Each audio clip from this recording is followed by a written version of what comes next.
गजपति जिला सदर महकुमा पारलाखेमुंडीर समर्थ भिन्नक्षम अनुष्ठान पक्षरु लुईस ब्रेइल 216तम जन्मदिवस पालित हो जाइछि।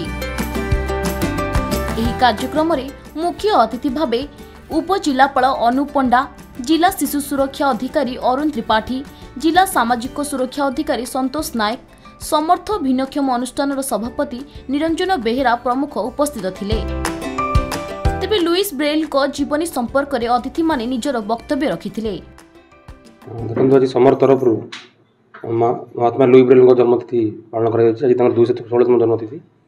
सी जेहेतु ब्रेइल भाषार उद्भावन करते जोटा कि आम दृष्टिहीन दृष्टिबाधित जो अच्छा पाठ पढ़ा उपदेय जहाँद्वारा कि से दुनियार समस्त जापर जीवन में आलोक संचार हो पार से विशेष योगदान रही।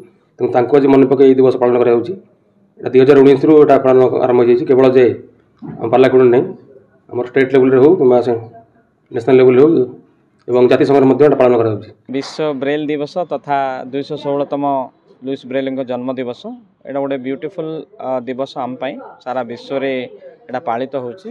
कहीं दृष्टिहीन मान गोटे अवदान से देइथिले जोटा कि दृष्टिहीन माने आज समाज रे मुख्य स्रोत रे शामिल हो पारछन माने सेटा होची तांकर अवदान। से जो लिपि उद्भावन करथिले ता द्वारा दृष्टिहीन माने बर्तन स्वीकृति पाई पारछंती। बर्तन समाज रे प्रतिष्ठित व्यक्ति हिसाब रे समाज रे बंची पारछंती। आ आगु मध्य जो सांकेतिक ज्ञान बर्तन विज्ञान बढ़िलानी से दृष्टिहीन मानक पई बहुत प्रावधान रोचे।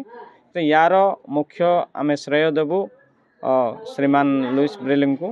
जदि सी उद्भावन जदि न करते हुए तो आज 19 शताब्दी में दृष्टिहीन मान समाज रे अवहेलित रही पारथांते।